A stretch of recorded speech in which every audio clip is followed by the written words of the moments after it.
क्योंकि कुछ अनभिज्ञ लोग जो होते हैं जिन्हें ज्ञान नहीं होता है, वो ये कह देते हैं कि भगवान श्री हरि आते ही नहीं, हमें पता ही नहीं कि वो है कहाँ। मगर मैं एक दावे के साथ कह सकता हूँ, तो मैं बुलाना आता हूँ, वो आएंगे जरूर। जिस तरह मैया द्रौपदी ने भगवान श्री हरि को बुलाया था, वही आदत वही स्वभाव तुम्हारा बन जाए तो भगवान आने में देरी अभी भी नहीं करेंगे, क्योंकि वो हम तुमसे दूर कहाँ है, वो हमेशा भक्तों के बस में है।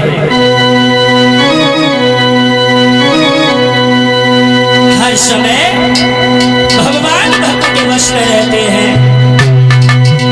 आते हैं भगवान भक्त घरे, आते हैं भगवान।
सबसे नीच महान भक्त घर आते हैं भगवान, आते हैं भगवान भक्त घर आते हैं भगवान।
हाँ साथियों, ये सेवक यादव सलोफ जगदीश सिंह जी जो इसी गाँव दौतरिया के रहने वाले हैं।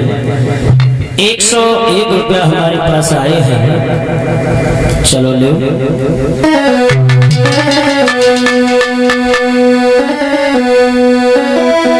अरे शिवम यादव और मेरे भैया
साथियों, तो सुखदेव जी कहने लगे हैं, हे परीक्षित, वो मूर्ख इंसान ही जो लोग कह देते हैं कि भगवान आते नहीं, लेकिन मैया द्रौपदी की तरह तुम बुलाती नहीं। साथियों, जिस समय हस्तिनापुर राज का जब बंटवारा हुआ था, तो बंटवारे में दुर्योधन ने यह प्रण किया था कि हम पांडवों को इस भूमि से एक सुई के नोक भर भी हिस्सा नहीं प्रदान कर सकते हैं। राज्य में हुआ ये, धृतराष्ट्र ने सोचा है कि कैसे हम कौरव और पांडवों के बीच की जो दीवार है, जो व्यंग भरी आवाज ये निकालते हैं, एक दूसरे से लड़ाई झगड़ा करते हैं। पारिवारिक लड़ाई कभी भी ठीक नहीं होती, पूरे परिवार का विनाश कर देती है। सोचता हूं कि कैसे ये लड़ाई खत्म हो। हस्तिनापुर का जब बंटवारा किया है, तो दुर्योधन के हिस्सा में जानबूझ के हस्तिनापुर दिया गया, जानबूझ के। और पांडवों के हिस्सा में खंड बन दिया गया, बन, जिस वन में पेड़ पौधों के अलावा कोई कुछ नहीं था, केवल झाड़ियां थी। पांडवों ने देखा है कि हम एक तो 5 भैया हैं, छठी द्रौपदी है, 7वीं मैया कुंती है, इनके सर छुपाने के लिए भी जगह नहीं हमें हिस्सा में मिली है, मकान भी नहीं है, हम लोग रहेंगे कहां? 5 पांडवा भगवान यादवेंद्र सरकार योगी राज कन्हैया के पास में गए हैं और जाए के बोले हैं, प्रभु हम तो लूट गए। श्याम सुंदर बोले, अर्जुन क्या हुआ? हे प्रभु, राज का बंटवारा हो गया और बंटवारे में हमें खंड बन दिया गया है जिसमें केवल झाड़ियां हैं, बताओ हम क्या करें? कन्हैया बोले, सब ठीक हो जाएगा अर्जुन, तुम चलो मेरे साथ उस खंडपन में। भगवान कन्हैया पांडवों को लेकर के गए हैं और जाकर के इशारा दिया है कि अर्जुन और एक काम करो, इस वन में तुम आग लगवा दो, झाड़ियां जला दो। आग लगवाई गई, झाड़ियां जल के राख हो गई। प्रभु अब क्या करें? कुछ मत करो, ये काम करो कि इस वन को खुदवाना शुरू कर दो। वृक्षों की जो जड़ें हैं, ये जड़ें खत्म कराओ। खुदवाना शुरू किया है, लेकिन भगवान की लीला को पांडवा समझ नहीं पाए। वो वन कन्हैया ने जानबूझ के खुदवाया था, क्योंकि उस वन की भूमि में वृष पर्वत दैत्य का खजाना गड़ा हुआ था। भगवान श्याम सुंदर ने देखा है कि दुर्योधन ने पांडवों को बर्बाद करने में कोई कसर नहीं रखी है, अब हम इन्हें आबाद करेंगे। तब वो वन जानबूझ करके कन्हैया ने खुदवाना शुरू किया। वृष पर्वत दैत्य का गड़ा हुआ खजाना, वो अरबों की दौलत पांडवों को मिली। अरबों की दौलत पाकर के पांडवा तो बड़े खुश हैं। सोचने लगे हैं, महारे प्रभु आपने तो हमारी गरीबी दूर ही कर दी। श्रोताओ, पांडवों ने उस धन की मदद से क्या किया चमत्कार वहां? उस धन की मदद से पंडन ने और एक सुंदर नगर बसाया।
मदद से पांडवों ने एक बड़ा सुंदर नगर बसाया है, जिसका नाम इंद्रप्रस्थ रखा।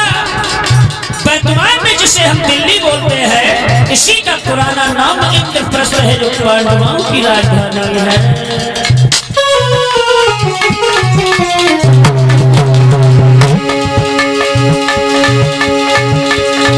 उस धन की मदद से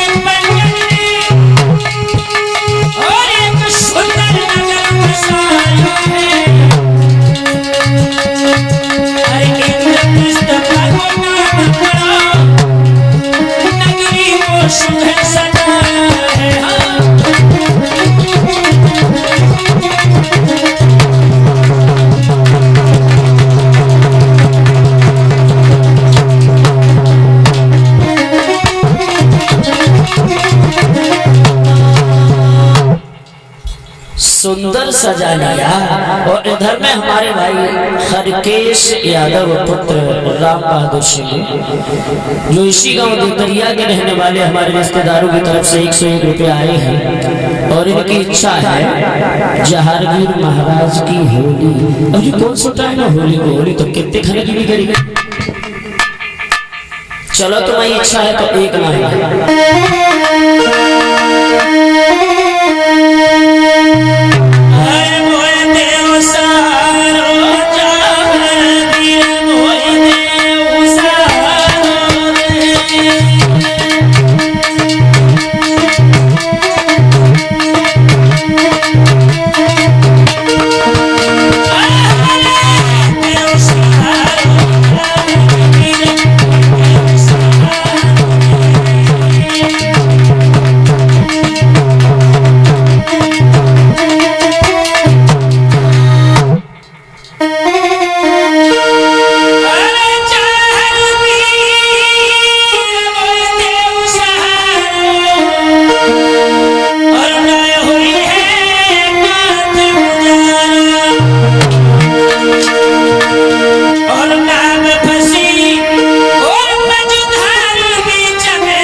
अब उसी पॉइंट पर आ जाइएगा जहां हम लोग चल रहे थे।